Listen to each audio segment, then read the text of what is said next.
ایک اور اہم پیش رفت یہ بھی ہے کہ کراچی میں گرفتار ڈرگ کوئین انمول عرف پنکی کے لاہور سے پکڑے جانے کے معاملے پر وزیر اعلیٰ پنجاب نے خفیہ ادارے سے رپورٹ طلب کر لی ہے۔ ذرائع کے مطابق وزیر اعلیٰ نے پنکی کے نیٹ ورک، سرگرمیوں اور اس کے خلاف درج مقدمات کی مکمل تفصیلات طلب کر لی ہیں۔ ذرائع بتا رہے ہیں کہ سی سی ڈی نے بھی معاملے کی باقاعدہ تفتیش کا آغاز کر دیا ہے، جبکہ لاہور میں درج مقدمے میں تحقیقات کی تیاری بھی مکمل ہو گئی ہے۔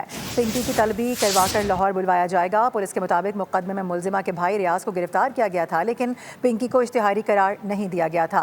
ذرائع بتا رہے ہیں کہ خاتون کے مبینہ شوہر اور سابق پولیس انسپکٹر رانا اکرام کو بھی طلب کیا گیا ہے۔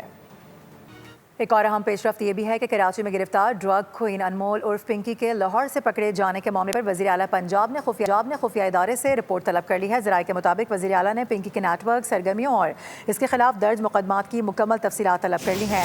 ذرائع بتا رہے ہیں کہ سی سی ڈی نے بھی معاملے کی باقاعدہ تفتیش کا آغاز کر دیا ہے، جبکہ لاہور میں درج مقدمے میں تحقیقات کی تیاری بھی مکمل ہو گئی ہے۔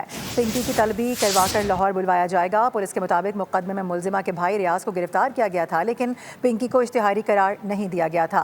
ذرائع بتا رہے ہیں کہ خاتون کے مبینہ شوہر اور سابق پولیس انسپکٹر رانا اکرام کو بھی طلب کیا گیا ہے۔ ایک اور اہم پیش رفت یہ بھی ہے کہ کراچی میں گرفتار ڈرگ کوئین انمول عرف پنکی کے لاہور سے پکڑے جانے کے معاملے پر وزیر اعلیٰ پنجاب نے خفیہ ادارے سے رپورٹ طلب کر لی ہے۔ ذرائع کے مطابق وزیر اعلیٰ نے پنکی کے نیٹ ورک، سرگرمیوں اور اس کے خلاف درج مقدمات کی مکمل تفصیلات طلب کر لی ہیں۔ ذرائع بتا رہے ہیں کہ سی سی ڈی نے بھی معاملے کی باقاعدہ تفتیش کا آغاز کر دیا ہے، جبکہ لاہور میں درج مقدمے میں تحقیقات کی تیاری بھی مکمل ہو گئی ہے۔ پنکی کی طلبی کروا کر لاہور بلوایا جائے گا۔ پولیس کے مطابق مقدمے میں ملزمہ کے بھائی ریاض کو گرفتار کیا گیا تھا، لیکن پنکی کو اشتہاری قرار نہیں دیا گیا تھا۔